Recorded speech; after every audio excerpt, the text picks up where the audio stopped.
জাতীয় কবি কাজী নজরুল ইসলামকে ১৯৭৬ সালের ১৮ ফেব্রুয়ারি আনুষ্ঠানিকভাবে বাংলাদেশের নাগরিকত্ব দেবার ৪৮ বছর পর কাজী নজরুল ইসলামকে জাতীয় কবি হিসেবে স্বীকৃতি দিয়ে গেজেট প্রকাশ করল সরকার।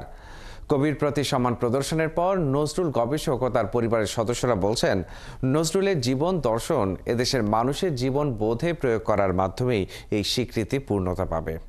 রাশেদ আনিসের প্রতিবেদন। ১৯৭৬ সালের ২৭ আগস্ট মারা যান বিদ্রোহী কবি কাজী নজরুল ইসলাম। প্রতি বছর কবির জন্ম কিংবা মৃত্যুদিন এলেই তার এই সমাধিতে ফুল দিয়ে শ্রদ্ধা জানায় ভক্তরা। আজও নজরুলের স্মৃতি বয়ে চলেছে এই সমাধিটি। ১৯২৯ সালের ১০ ডিসেম্বর ভারতের কলকাতায় অ্যালবার্ট হলে সমগ্র বাঙালি জাতির পক্ষ থেকে বহু বরেণ্য ব্যক্তিদের উপস্থিতিতে জাতীয় কবি হিসেবে স্বীকৃতি প্রদান করা হয় তাকে। পরবর্তীকালে বাংলাদেশের মুক্তিযুদ্ধ ও স্বাধীন বাংলাদেশে কবির জন্মবার্ষিকী উদযাপন উপলক্ষে প্রদত্ত বাণীতে রাষ্ট্রপতি, প্রধানমন্ত্রী ও প্রধান উপদেষ্টাগণ কবিকে জাতীয় কবি হিসেবে আখ্যায়িত করেন। শুধু গ্যাজেট প্রকাশ করে স্বীকৃতি জানানোটাই বাকি ছিল। গেল মাসে কাজী নজরুল ইসলামকে জাতীয় কবি হিসেবে স্বীকৃতি দিয়ে সেই অসম্পূর্ণ কাজকেই পূর্ণতা দিল সরকার।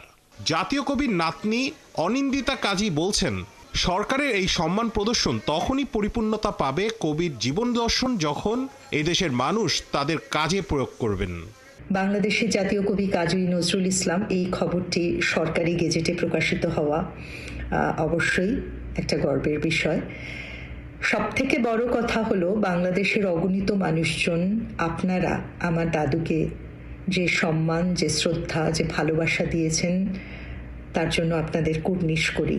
দাদুর কথাতেই বলি, বন্ধুরা, আপনারা যে সওগাত আজ হাতে তুলে দিলেন তাতে একটিমাত্র সুর ধ্বনিত হচ্ছে, আমি ধন্য হলুম, ধন্য হলুম। নজরুল গবেষকরাও বলছেন, সঠিক স্বীকৃতি তখনই ঘটবে যখন কবির ভাবনা এবং তার আদর্শের প্রতিফলন ঘটবে সকল কর্মকাণ্ডে। এই স্বীকৃতি মানসিকভাবে আমরা অনেক আগেই তাকে দিয়ে রেখেছি, এটা অফিসিয়াল হয়েছে, কিন্তু আমি মনে করি সঠিক স্বীকৃতি তখনই হবে যখন এই ভাবনা এবং আদর্শের প্রতিফলন ঘটবে। এই নজরুল গবেষক বলেন, পাঠ্য বই ও সিলেবাসে জাতীয় কবির গান, কবিতা সহ তার পরিচিতি আরো বেশি করে অন্তর্ভুক্ত করতে হবে। রাশেদ আনিস, ৭১, ঢাকা।